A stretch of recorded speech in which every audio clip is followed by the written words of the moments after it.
Halo semuanya, selamat datang kembali di channel Aksata Review. Di video kali ini, saya akan membahas bagaimana sebuah kereta dapat bergerak dengan energi yang bersumber dari bahan bakar hidrogen. Heat rail atau kereta berbahan bakar hidrogen merupakan jenis kereta yang sudah dikembangkan di beberapa negara di dunia saat ini. Sebelum mengetahui bagaimana cara kerja bahan bakar hidrogen yang diubah menjadi energi untuk menggerakkan kereta, kita ketahui dulu negara pertama yang berhasil meluncurkan kereta berbahan bakar hidrogen. Negara ini adalah salah satu negara yang tingkat kedisiplinannya sangat tinggi, namun tidak dengan transportasi perkeretaapiannya.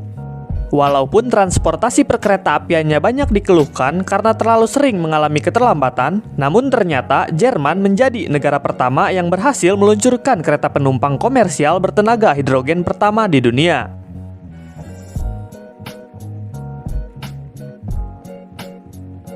Pada bulan September 2018, kereta bertenaga hidrogen pertama ini secara resmi beroperasi di Lower Saxony, Jerman. Kereta ini diberi nama Coradia Eileen atau Alstom Coradia Eileen. Pengembangan kereta dengan sel bahan bakar hidrogen ini dilakukan oleh salah satu perusahaan pembuat kereta terbesar di wilayah Eropa, yaitu Alstom. Walaupun bukan hanya Alstom yang melakukan pengembangan kereta jenis ini, namun tetap kereta pertama dengan energi hidrogen yang berhasil dioperasikan secara resmi untuk penumpang di dunia adalah kereta yang dikembangkan oleh Alstom. Dan perusahaan besar pembuat kereta di dunia yang juga mengembangkan kereta sel bahan bakar hidrogen ini diantaranya adalah seperti Japan Railway Company, kemudian China Railway Corporation, lalu ada Stradale Rail, dan juga beberapa perusahaan maupun universitas yang melakukan penelitian.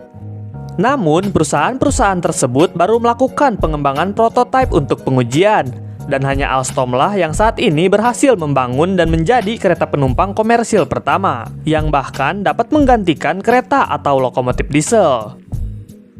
Lalu, mengapa Alstom dan beberapa pabrikan pembuat kereta lainnya tertarik mengembangkan kereta sel bahan bakar hidrogen ini? Alasan yang pertama, para pabrikan pembuat kereta di dunia mengembangkan kereta sel bahan bakar hidrogen ini adalah karena kereta jenis ini sangat aman untuk lingkungan. Karena pada dasarnya, kereta sel bahan bakar hidrogen ini sama sekali tidak menimbulkan polusi udara saat proses reaksinya.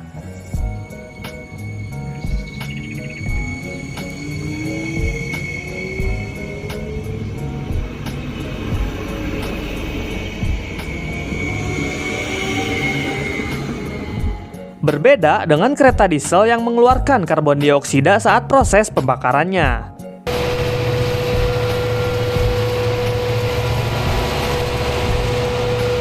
Dan faktanya, sejak tahun 2005, beberapa universitas dan entitas, kemudian juga para insinyur dan ilmuwan di dunia, sudah rutin mengadakan konferensi Hydrail Internasional tahunan.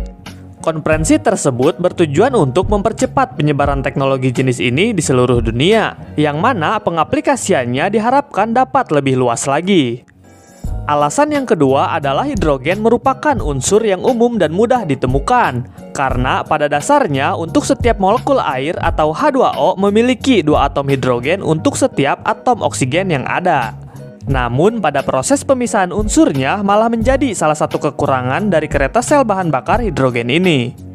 Yaitu karena untuk dapat memisahkan unsur hidrogen dari molekul air diperlukan sebuah proses. Dan salah satu proses pemisahannya adalah dengan cara reformasi uap.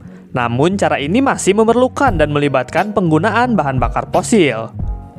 Artinya, walaupun ketika pengoperasiannya kereta ini tidak menimbulkan emisi karbon dioksida, namun pada saat proses pemisahan hidrogennya masih menimbulkan karbon dioksida. Yang berarti belum benar-benar zero karbon dioksida. Dan itulah salah satu yang menjadi kekurangan dari kereta sel bahan bakar hidrogen ini. Lalu bagaimana proses dari hidrogen ini dapat menjadi bahan bakar kereta? Jadi, unit kereta ini akan dilengkapi tangki penyimpanan hidrogen di bagian atas keretanya. Dan nantinya hidrogen yang ada pada tangki penyimpanan akan bergerak menuju ke sebuah proses reaksi kimia antara unsur hidrogen tersebut dengan oksigen di dalam sel bahan bakar. Dan pada proses tersebut akan menciptakan energi listrik yang dapat digunakan untuk menggerakkan kereta.